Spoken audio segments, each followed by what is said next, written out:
quit blaming Israel. I want to show you a video of Brandon Tatum, a former police officer in America. I've met on a number of occasions. He commentates on all kinds of political issues of the day. And here he is talking about what's happening in Gaza. He expresses what I've felt, and I'm sure many of you have felt for a number of weeks now, with the pressure mounting on Israel. If you don't understand who is to blame for the suffering on both sides, primarily, then you'll never get the moral clarity that you need to end this conflict.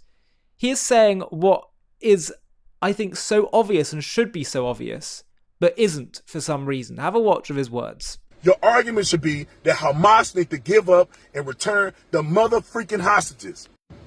I know I'm going to take some heat for this, but I live in Arizona and I love the heat, so I don't care. If you don't like what I have to say in this video, you can unfollow me. It's okay. There's billions of people that are online that you can follow and watch their content. But I'm going to say it like I feel it, and that's why people love me. Let's talk about this Israel and Gaza thing. I remember October the 7th, and I think people have amnesia, and they forgot that ever happened. That was the most atrocious, horrific thing that I've ever seen. The people who are crying, what about the women and children? What about the women and children in Israel on October the 7th? Have we forgotten that innocent women and children were murdered in cold blood on camera? They videotaped it so the world can see them behead innocent family, women, children, you name it, they did it. And they took hostages. People are still in Gaza right now that had nothing to do with nothing that are hostages. And they're starving. Some of them, women and children that have been brought back in body bags. And I remember when October the 7th happened, and I still feel the same feeling. Because if it happened in America, I feel the same doggone way. Is that they should turn that into a parking lot.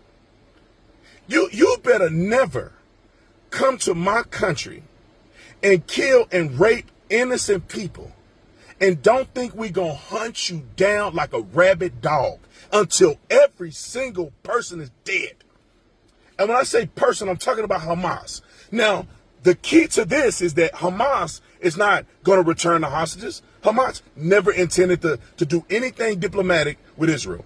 Hamas had every intention to go to war with the people of Israel and make them look bad by hiding behind their citizens and allowing innocent people to be killed on their behalf. Hamas can come out to Gaza Strip and fight like real men. They will not.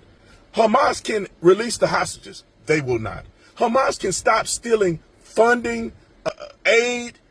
They can stop stealing it from the Palestinian people, but they won't. That's not in their DNA.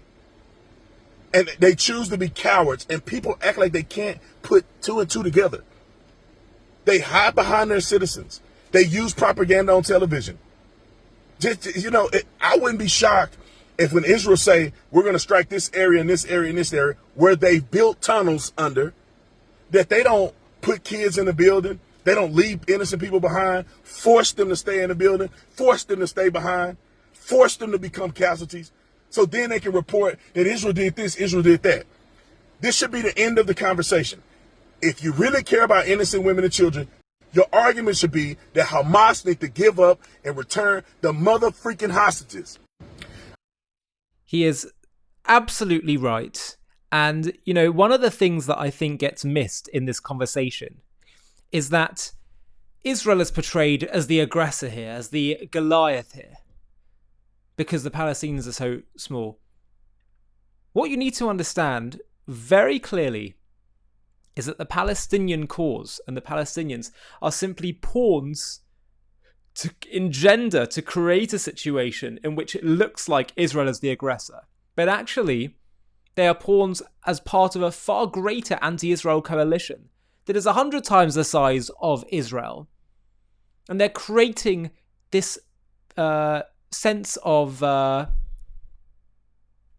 being an underdog in order to undermine and ultimately eradicate Israel, God forbid. That's what their plan is. And Brandon understands that the media and politicians and many people are buying into this cynical ploy by Hamas, by the Palestinian cause.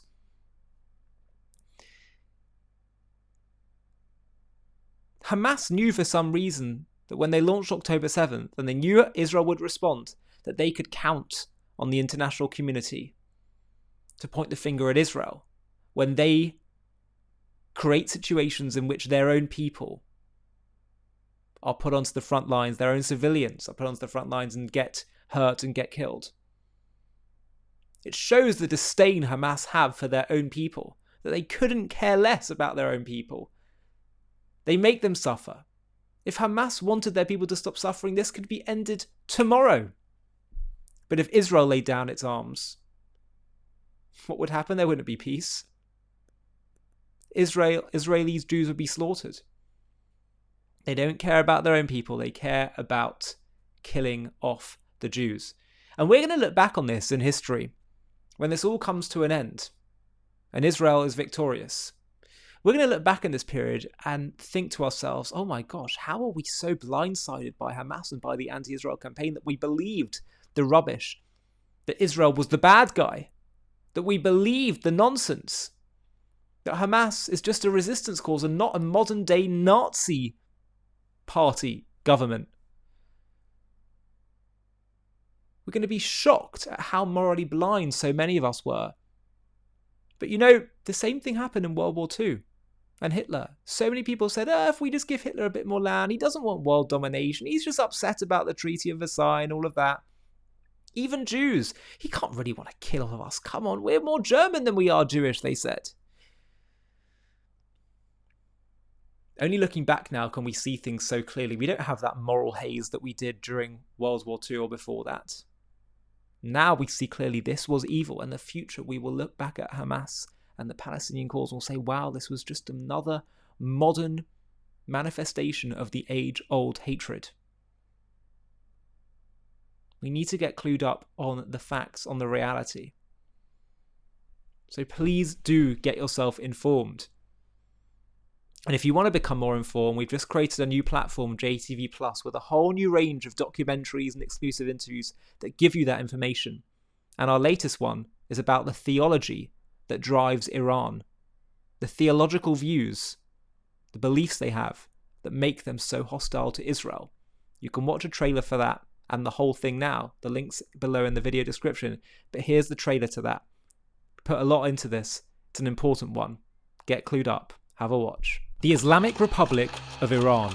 For over 4 decades, its leaders have stood defiantly, their voices thundering through Tehran's streets, chanting death to Israel and waging a relentless war on the West. But what fuels this fierce, unyielding hatred? Is it politics?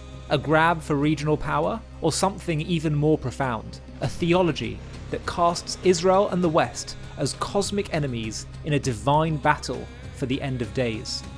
In this JTV Plus documentary, we embark on a journey to unravel the apocalyptic beliefs at the core of Iran's revolution. We'll uncover the sacred Shia doctrines that prophesy a world reborn through chaos, where a hidden redeemer, the Mahdi, will rise to vanquish evil, with Israel and America as the ultimate foes. We'll dive deep into the mystical visions of a global Islamic order, where martyrdom and jihad pave the path to divine victory. We'll explore how these ancient beliefs shape Iran's every move, from its fiery rhetoric to its deadly proxy wars. From the revolutionary sermons of Ayatollah Khomeini, who ignited a nation, to the shadow wars of spies, cyber attacks, and missiles that have pushed the region to the brink.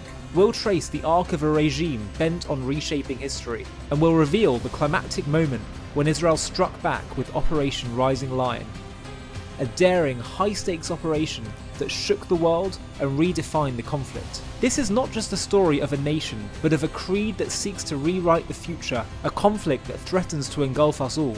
Join us as we expose the hidden truths behind what Iran sees as its sacred mission, its unrelenting rage, and the battle for our world's destiny.